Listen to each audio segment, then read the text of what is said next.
السلام علیکم ورحمۃ اللہ وبرکاتہ۔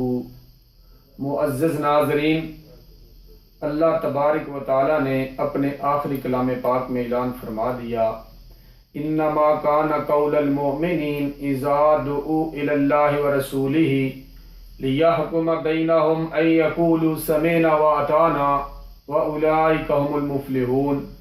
ہر قسم کی حمد و ثنا، کبریائی، وڈیائی، نظر و نیاز چڑھاوے صرف اور صرف اللہ تبارک و تعالیٰ کی ذات کے لیے زیبا ہیں کہ جس نے اس کائنات کو تخلیق کیا اور منور کیا، جس نے انسان کو اشرف المخلوقات کا درجہ عطا کیا اور انمول نعمتوں سے نوازا، جو مشرق والوں کو دیکھتا ہے تو مغرب والوں سے غافل نہیں ہوتا، جو آسمانوں کا نظام چلاتے ہوئے زمینوں اور سمندروں کا نظام چلانا نہیں بھولتا، جو ایسا معاف کرنے والا ہے کہ 100 سال کے گناہوں کو ایک پل میں معاف فرما دیتا ہے، پھر بندے سے یہ بھی تقاضا نہیں کرتا کہ دوبارہ تو نہیں کرو گے۔ درود و سلام امام الانبیاء، خطیب الانبیاء، امام اعظم، ساقی کوثر، در یتیم، شاف محشر، جناب حضرت محمد الرسول اللہ صلی اللہ علیہ وسلم کی ذات اقدس کے لیے کہ جنہوں نے آ کے انسان کو انسان کی بندگی سے نکال کے رب کی بندگی پہ لگا دیا۔ رب العالمین نے اپنے آخری کلام پاک میں اعلان فرما دیا کہ مومن لوگوں کا تو قول یہ ہوتا ہے کہ جب اللہ اور اس کا رسول ان کے درمیان کوئی فیصلہ فرما دیتے ہیں تو وہ سنتے اور قبول کر لیتے ہیں، ایسے لوگ کامیاب ہیں، فلاح والے ہیں۔ حضرات گرامی قدر، فتح مکہ کے بعد آپ صلی اللہ علیہ وسلم اور آپ کے صحابہ نے حنین کی طرف پیش قدمی کی تو شام ہو گئی، وہاں تک پہنچتے ہوئے تو آقا علیہ السلام نے فرمایا خیمے لگا لو۔ پہلا خیمہ لگا تو نبی رحمت صلی اللہ علیہ وسلم نے فرمایا کہ یہ خیمہ جو لگا ہے اس میں ہم نماز پڑھا کریں گے جتنے دن یہاں ٹھہریں گے۔ تو حضرات، اس کے بعد اطلاع آئی کہ حنین کی طرف جو دشمن ہے اس نے کوئی پیش قدمی کر دی ہے، تو رات کو وہ کوئی اٹیک یا حملہ کرے گا۔ خبر ملی تو آقا علیہ السلام نے فرمایا کون ایسا میرا صحابی ہے کہ جو بارڈر پہ جا کے رات کو پہرا دے؟ تو ایک صحابی حضرت انس بن مرثد الغنوی رضی اللہ تعالی انہوں نے فرمایا کہ نبی رحمت صلی اللہ علیہ وسلم سے کہ میں جا کے بارڈر پہ پہرا دوں گا پوری رات۔ آقا علیہ السلام نے فرمایا گھوڑا منگواؤ۔ گھوڑا منگوایا گیا۔ نبی پاک صلی اللہ علیہ وسلم نے انس بن ابی مرثد الغنوی رضی اللہ تعالی عنہ سے فرمایا کہ سوار ہو جو گھوڑے پہ۔ گھوڑے پہ سوار ہو گئے اور چلے گئے بارڈر پہ۔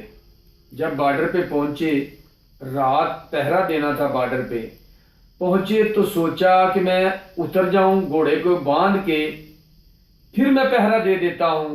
پھر سوچا کہ میرے پاس دلیل تو نہیں ہے گھوڑے سے اترنے کی، نہ میں نے پوچھا۔ پیغمبر کی حدیث ہے کہ انس گھوڑے پہ سوار ہو جاؤ، میں سوار ہو گیا۔ اترنے کے بارے نہ میں پوچھا نہ پیغمبر نے مجھے بتلایا، چنانچہ اب میرے پاس گھوڑے سے اترنے کی دلیل نہیں ہے۔ چنانچہ ساری رات گھوڑے کی پیٹھ کے اوپر بیٹھ کے پہرا دیا، اترے فرض نماز کے لیے یا قضاء حاجت کے لیے۔ تو صبح جب نماز فجر کی ہوئی تو آقا علیہ السلام نے پوچھا کوئی خبر آئی ہے؟ صحابہ نے فرمایا نہیں۔ نماز کے بعد آقا علیہ السلام نے فرمایا میرے صحابیوں خوش ہو جاؤ، وہ میرا صحابی انس بن ابی مرثد الغنوی رضی اللہ تعالی عنہ صحیح سلامت واپس آ رہا ہے اور چہرے پہ تھکن کے آثار واضح نظر آ رہے ہیں۔ فرمایا اے میرے پیارے صحابی رات کیسے گزری؟ فرمایا رات آقا علیہ السلام گھوڑے کی پیٹھ کے اوپر بیٹھ کے پہرا دیا ہے بارڈر پہ، اترا ہوں صرف فرض نماز کے لیے یا قضاء حاجت کے لیے اترا ہوں۔ تو آقا علیہ السلام نے فرمایا میرے پیارے صحابی کہ آپ نے ایک رات میری حدیث پہ عمل کیا، اس کے بدلے اللہ آپ کو جنت ضرور عطا فرمائے گا۔ تو صحابی فرمانے لگے کہ میں اس لیے گھوڑے سے نہیں اترا تھا کہ میرے پاس دلیل نہیں تھی، حدیث نہیں تھی گھوڑے سے اترنے کی، میرے پاس صرف گھوڑے پہ سوار ہونے کی دلیل تھی۔ تو آقا علیہ الصلوۃ والسلام نے فرمایا اللہ تجھے جنت دے گا۔ فرمایا اگر زندگی ہے، زندگی میں اگر پھر بھی کوئی کمی پیشی ہو گئی تو فرمایا آقا علیہ الصلوۃ والسلام نے اللہ آپ کو پھر بھی ضرور جنت عطا کرے گا۔ اس کو کہتے ہیں انما کان قول المؤمنین اذا دعوا الی اللہ ورسولہ لیحکم بینہم ان یقولوا سمعنا واطعنا واولئک هم المفلحون، کہ مومن لوگوں کا تو وتیرہ یہ ہے، کام یہ ہے، قول یہ ہے کہ جب اللہ اور اس کا رسول ان کے درمیان کو فیصلہ فرما دیتے ہیں، یہ کہتے ہیں ہم نے سنا اور قبول کر لیا، ایسے لوگ فلاح والے اور کامیاب ہیں۔